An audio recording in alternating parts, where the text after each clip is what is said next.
투키 인더 처치. 여러분 반갑습니다. 우리 유튜브로 함께 우리 컨텐츠로 함께 해주신 여러분 잘 지내고 계시죠? 이 시간 우리 투키 인더 처치 시간이에요. 오늘 특별히 게스트 모셨는데 게스트 어디 계시죠? 반갑습니다. 네, 안녕하세요 목사님. 네. 투키즈 인더 처치. 투키즈 인더 처치. 네. 빨리 처치하죠. 빨리 처치. 네. 교회 안에 여러 가지 질문들이 네. 청년들 사이에 있을 것 같아서 이렇게 시간을 마련해 봤는데요. 목사님에게 질문을 이렇게 몇 가지를 보내줬어요. 청년들이. 일단 그런 질문이 있더라고요. 하루 중 기도가 가장 잘 되는 시간대가 있으신가? 하루 중 기도가 가장 잘 되는 시간. 네네네. 개인마다 다 다른 것 같아요. 근데 저는 이제 사실 저 같은 경우에는 자기 전에 기도하는 걸 가장 좋아했어요. 왜냐면 이제 애들 재우고 나서 애들 재운 다음에 이제 조용한 시간에 저만 혼자 있는 저만의 시간에 이제 하루를 정리하면서 하나님께 이제 기도하면 저는 그게 이제 참 좋더라고요. 근데 뭐 마가복음이나 사복음서에 보면 예수님은 새벽 미명에 그죠? 네. 나가서 이제 기도를 많이 하셨는데 성경에 보니까 예수님도 왜 새벽 미명에 기도하셨냐면 저녁까지 사람들한테 엄청 시달리셨다고 하더라고요. 치료해달라는 사람, 함께 이야기 나누고 싶은 사람, 그런 사역들을 감당하시다 보니까 이제 뭐 저녁 때까지도 하시다 보니까 새벽 혼자 나와서 몰래. 근데 그 새벽에 나와서 기도하실 때도 얼마나 바쁘셨냐면 예수님 어디 일어나셔서 계신 제자들이 또 찾으러 나온 장면이 나와요. 마가복음에. 그러니까 그만큼 이제 혼자 하시는 시간이 이제 중요했다는 거죠. 그래서 사실 하루 중 기도가 가장 잘 되는 시간대라고 했을 때 예수님이 그 새벽에 기도하신 이유가 있겠죠. 뭐 좋은 혼자만의 하나님과 독대하는 시간이 반드시 필요했었을 거고, 네. 그리고 또 맑은 정서로 좋은 컨디션으로 아마 하신 것 같아요. 그래서 질문자가 누군지 모르겠지만 청년들도 사실은 본인이 하나님과 그 독대하고 만나고 관계를 맺는 시간은 중요하잖아요. 저는 네. 그죠? 절대적으로 중요하기 때문에. 저는 뭔지 아세요? 저는 사실 저녁에 저녁에 근데 새벽에 잘 못 일어나요. 그러니까 그럼 어떻게 해야 되나요? 네, 청년들이 사실 새벽에 잘 못 일어나요. 목회자도 새벽 예배 힘듭니다. 네. 근데 하여튼 본인이 생각하시기에 가장 그래도 하나님과 조용하게 독대하는 시간, 정말 하나님과 골방에 가서 기도하라고 그러잖아요. 네. 그런 시간이 반드시 저는 필요하다고 생각을 하고 그 이제 24시간 중에 어느 시간이 좋은지는 한번 사람마다 좀 사람마다 다르니까 그걸 반드시 좀 이렇게 확인하시고 꼭 시간을 가지셨으면 좋겠습니다. 그래서 정하셨으면 좋겠어요. 하나님과 독대하는 시간은 이제 반드시 필요합니다. 그래서 글쎄요, 하루 중 기도가 가장 잘 되는 시간대는 내가 하나님과 정말 긴밀한 관계를 맺을 수 있는 하루 중에 조용하고 긴밀하고 하나님께 집중할 수 있는 시간이 아닌가 이렇게 생각합니다. 저에게도 질문이 들어왔는데 하나 목사님 좀 해주시죠. 네, 성경 통독을 하고 싶어요. 도와주세요. 성경 통독을 하고 싶어요. 성경 통독. 참고로 유정님이 그 신약 성서 헬라어도 굉장히 잘합니다. 네. 헬라어로 한 마디. 그래서 제가 청년부 설교 그 문을 한번 쭉 본 적이 있는데요. 신약밖에 없더라고요. 신약은 없고. 그래서 너무 이게 또 치우쳤나 하는 생각도 했었는데 성경 통독 사실 진짜 성경 통독도 아까 목사님이 말씀해 주신 것처럼 기도랑 비슷한 것 같아요. 성경 통독도 정하는 게 중요한 것 같아요. 기도는 이제 어떤 시간과 기도의 장소, 양 이런 걸 정하는 것처럼 성경 통독도 하루에 한 장이든 세 장이든 이렇게 정해서 꾸준히 하면은 뭐 1년에 내가 1독을 하겠다. 그리고 요새 또 일기표 참 많이 좋은 거 많잖아요. 잘 만들어뒀습니다. 네, 그때도 자료가 너무 많아서 큐티 그냥 일반 큐티책 사도 거기 조그맣게 글씨로 오늘 분량이 적혀 있는 것도 있고 그래서 꾸준함과 또 목적성이 있으면 누구나 다 할 수 있지 않을까. 그래서 제가 좀 더 구체적인 그런 방법들은 아예 그냥 하나의 콘텐츠를 따로 해서 유도사의 성경 묵상법 뭐 이런 네. 그렇게 하나를 만들려고 준비하려고 해요. 네. 성경 통독 한번 빨리 나오기를 기대합니다. 네, 조만간 네. 금방 이제 나오도록 업로드를 하도록 하겠습니다. 그리고 이런 목사님에게 또 이런 질문이 있었는데 결혼에 대한 거예요. 결혼. 자, 결혼 여기 보면 이렇게 질문을 해주셨어요. 결혼은 어떤 사람과 어떤 마음이 들 때 해야 하나요? 네. 결혼에 대한 확신이 서게 되는 이유. 네. 하여튼 요 두 가지를 좀 섞어서 네, 섞어서. 결혼에 대해서 결혼은 어떤 사람과 어떤 마음이 들 때 해야 되냐라고 했을 때 저는 사랑하는 사람과 지금 내가 결혼해야 된다고 생각할 때가 그냥 결혼할 때인 것 같습니다. 그냥 단순하게 얘기하면. 네.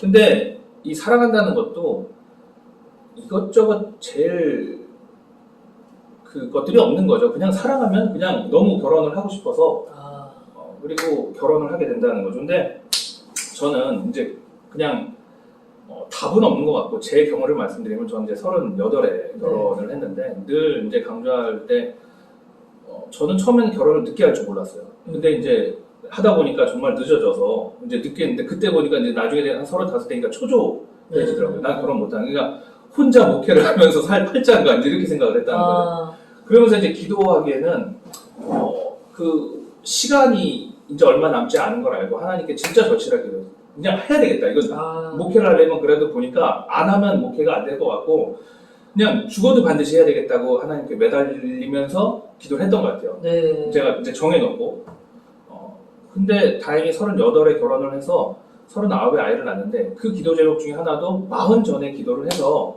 좀 40 되기 전에 좀 아이를 가질 수 있도록 하나님 기도해 주십시오 라고 하고 두 번째 기도 제목은 내가 정말 그냥 평생 사랑은 3년의 뭐 유예 기간이 있다고 누군가 뭐 얘기를 하는데 뭐 그러면 뭐 호르몬이 뭐 그 화학적인 뭐가 빠진다고 뭐 그렇게 하는데 저는 하여튼 계속 사랑할 수 있는 여인을 좀 만나게 해주십시오라고 기도를 했다는 거죠. 근데 다행히 그 기도 제목을 받아 주셔서 했는데 확신이 들어서 사실 결혼한 건 아니에요. 이건 나가면 안 되는데 100% 확신 들어서 결혼한 건 아니고 그래도 내가 정말 결혼해야 되겠다라고 절실하게 하나님을 기도하고 해서 정말 어떻게 하면 막 고민했던 것 같아요. 결혼을 하려고 진짜 엄청 노력했습니다. 사실은. 몇 퍼센트 확신? 그거 이게 정말 어려워.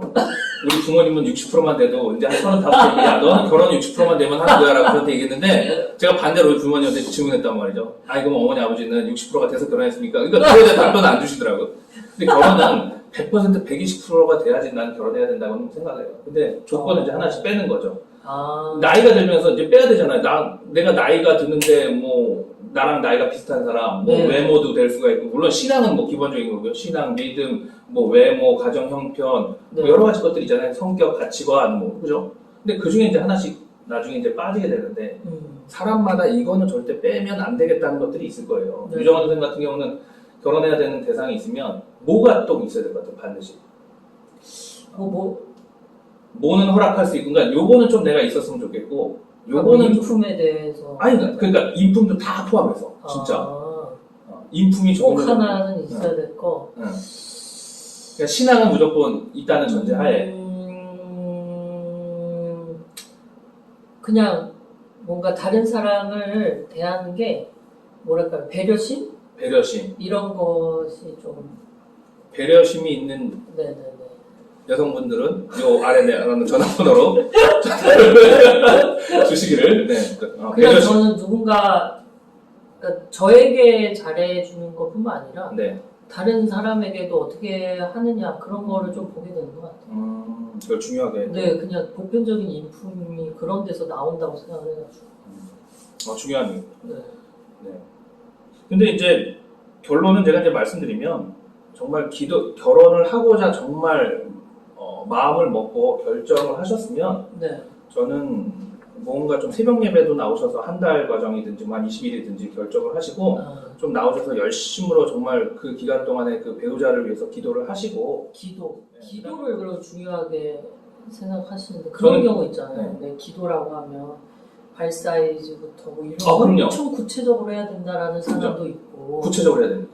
구체적으로. 그래도 구체적인 대상을 안 만나게 해줄 가능성이 큽니다. 그러니까 결정적인 거는 기도를 통해서 이제 정리가 되고요. 내가 이제 기도하면서 나는 누구인가를 다시 한번 생각해요. 그러니까 내가 그렇게 발 사이즈까지 세세하게 물어볼 정도의 대상을 원하면서 나는 그런 사람인가? 나는 발이 완벽하게 이쁘게 생긴 사람인가라는 걸 다시 성찰하게 된다는 거죠. 근데 이제 외모를 볼 수밖에 없잖아요. 외모 중요합니다. 청년들 어쨌든 사람이란 외모도 다 적어서 기도를 하나요? 저는 솔직히 말씀드리면 이게 위험한 발언인데 저희 아내는 제가 생각하던 외모의 이상적인 사람은 아닙니다. 딴 데 보고 얘기해야 됩니다. 하지만 지금 볼 때는 그 자는 모습마저도 너무 사랑스러울 정도로 너무 좋습니다. 그러니까 그게 다른 것 같아요. 그러니까 기도를 하면서 내가 이제 생각을 하면서 그 결혼 대상자에 대해서 좀 고민을 할 때 네. 내가 만나는 자 아까 발 사이즈 뭐 이렇게 하는데 좀 다른 사람을 만나게 해주는데 그 사람이 너무 좋은 사람인 거예요. 네. 그거 외모랑 좀 달라도 네. 계속 기도하면서 좋아지는. 네. 뭐 저 사람을 봤을 때 진짜 하나님이 짝 쥐어주신 사람 같다. 뭐 누구는 뭐 아우라가 보인다는 경우도 있고 막 이런 현상도 있다고 보세요? 저는 있다고 봅니다. 근데 그 잊지 않는 그 스팟이라고 그러죠. 우리 아내를 봤을 때 그 한 장면은 기억에 늘 나는 것 같아요. 어떤 딱 이쁘게 보였던 그 장면. 그 순간에 네. 그리고 기도했을 때 하나님이 이러해서 나의 아내를 만나게 해주셨고라는 게 이렇게 매칭이 되는 게 있어요. 그때 기도했을 때 하나님이 이런 마음을 주셨는데 지금 살아보니까 그때 왜 이런 마음을 주시고 지금 이렇게 만나게 하셨는가라는 게 나중에 깨달아지는 그런 게 있더라고요. 네. 유정환 전도사님은 모쏠이신가요? 누가 질문을 했는지 정말 익명으로, 네. 네. 참 잘해주셨습니다. 저도 궁금했어요. 제가 정말 이렇게 공개될 줄 몰랐는데요. 저는 모태솔로가